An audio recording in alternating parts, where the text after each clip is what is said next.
welcome back to my channel, Happy Artist. With loads of beginners starting this awesome hobby, there are a lot of questions popping up that I'm noticing, and one of the most asked questions is, what are those round things? How do I make them develop?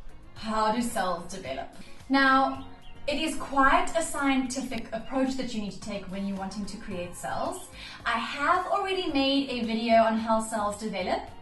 There's a link at the top for you if you would like, but I'm redoing it so that I can try and explain things in more detail now that I realize what information is actually missing to try and understand how cells develop. So the first thing you need to understand is something that we've learned long ago in school. What happens with oil when you mix it with water? Now, some things gonna pop in your head saying that they don't mix and there's a density differentiation, correct? So whatever you try and do, like what I'm doing here, the minute you mix the oil into the water, the oil will always pop to the top. This is what you're going to do when you're creating cells. If you mix the oil slowly, it will break up into very, very big but very few oil droplets within the water. This would create large cells, but not many of them. If you're wanting lots and lots and lots of little cells, you're going to mix vigorously and try and break up that silicone as much as possible, or in this case, the oil. As you can see, the oil will mix into the middle of the water, but as per science, it will always bump back up to the top, like what you see here. And there will also be some movement. It's not as though it just pops to the top and that's it. The oil will sit on top of the water and move very slightly. This is exactly what happens because the acrylic paint that you're using is water-based, and you're going to use some sort of oil base to create cells. Now, I know there are some experts out there that are going to roll their eyes and say you don't need silicone or any oil to create cells, and they are correct. Because let's be honest, it's a mission to clean off your canvas if you are wanting to cover it with a varnish or a resin in order to be able to sell it. You can also use densities of your different paint colors, but you're going to need to be very, very confident with your consistencies there. Coming back to the oil part, what you would do is you would dot 2 to 3 different drops of whatever you're using as your oil base into each of the colors that you've got. Once you've poured all those colors into one cup, a master cup for instance, like you'll see here, there will be either very large silicone drops in each of the different layers or very small silicone drops in each of the layers, depending on how you mixed the oil into the paint. You'll then pour that master cup of all the different layers onto your canvas, and this puts the colors over each other in layers. Wherever there is a layer at least of 2 different colors of paint, the oil at the bottom layer is going to push to the top, like what it did in our experiment. And as it does that, it's going to push the top layer away and take some of the pigment from the bottom layer. There are cases where it might move through more than one layer of paint, in which case you could get a cell, a bullseye cell, which is one color in the next color in the next. It can also pull through some of the pigment from the bottom layer to the top layer. So you would get a red cell within a yellow cell within the red top layer. And that's basically the gist of it. You can use a torch to try and create some cells as well. All it's basically going to do is speed up the reaction very slightly, but torches are more used to pop air bubbles in your paint, and as it does so, if that air bubble pops and there is a different color layer of paint below that, that's what creates the cell. But they are very, very tiny.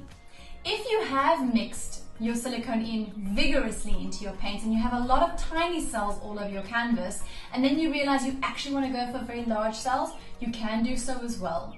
All you would need to do is tilt your canvas to get the paint off the sides, and that would stretch the cell. But make sure you have enough paint on your canvas to do that.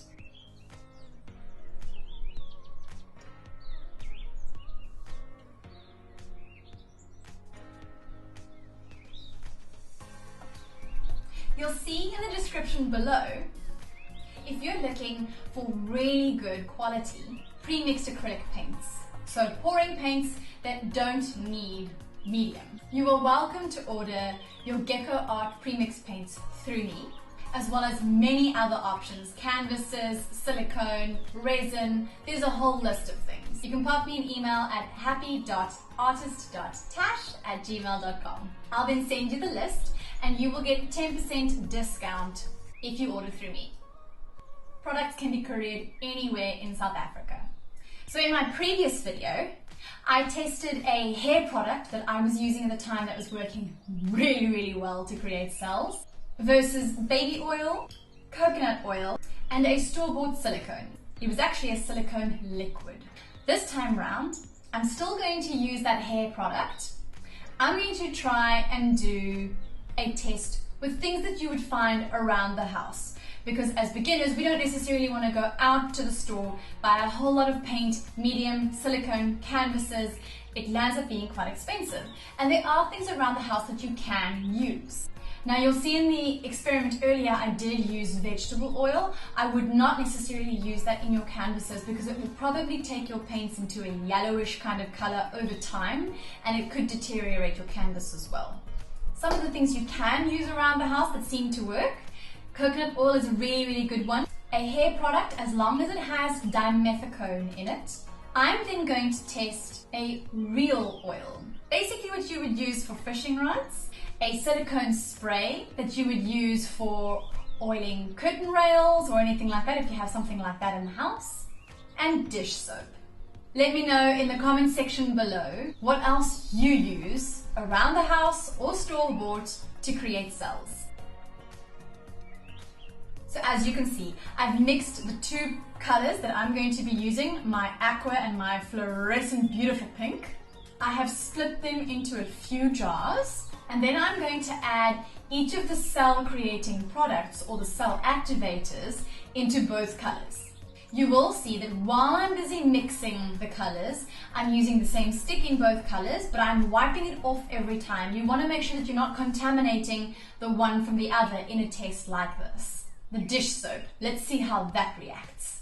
You will notice, and this is also what I've done in a previous experiment of mine, the dish soap tends to thin down your paint substantially. So when you are trying to create cells with your consistencies, you always need to be on the thinner side of the consistency. Otherwise, if your paint is too thick, that poor little dot of silicone is going to struggle to get to the top layers. So you always want to have much thinner consistencies if you're trying to create cells. So if you are planning on using dish soap, first put the dish soap in before you take your consistency all the way down to your level 4, which I would usually use when I'm trying to create lots of cells.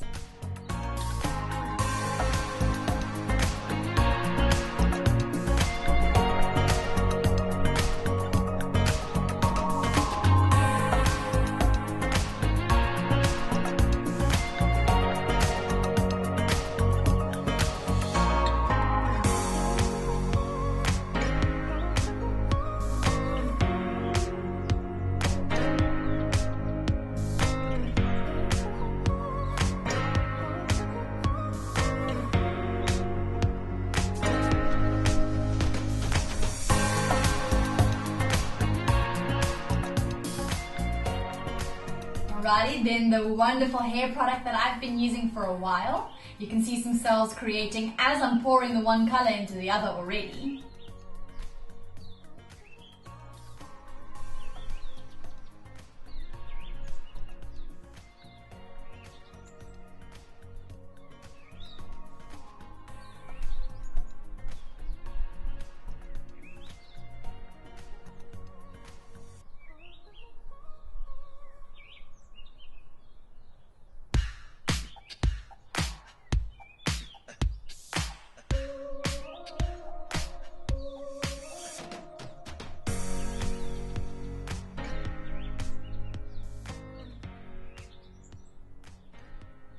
And then this one, I'm going to pour, there's absolutely nothing in the paint, and I'm going to spray the silicone afterwards to see if that's going to have an effect.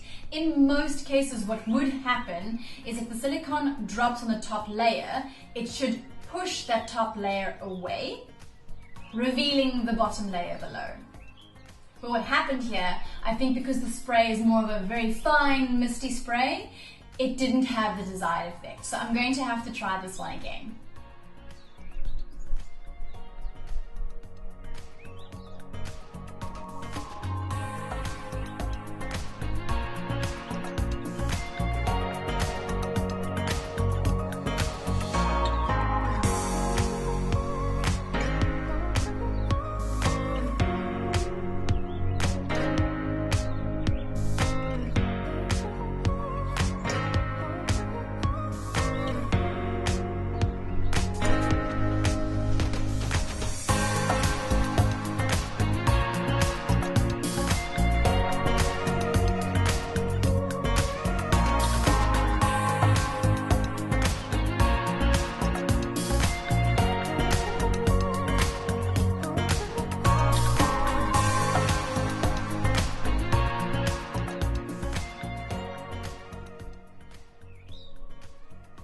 As you can see, that dish soap had an amazing reaction, very, very different. And if you think, the consistencies of these different paints are exactly the same. I have mixed the same colors identically.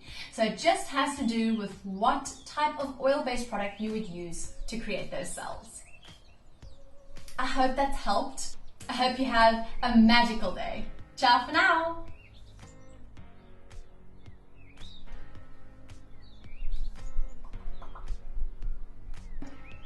No.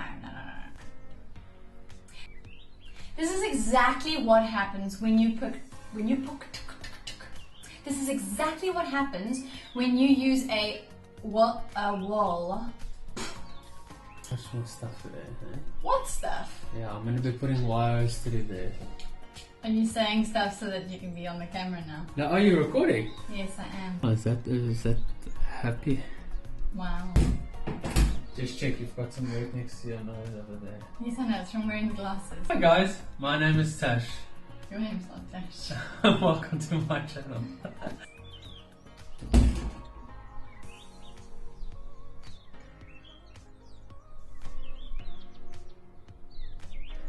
Hi guys, I'm Tash and welcome back to my channel, Happy Artist. My name is Tash. No, I thought you were gone then.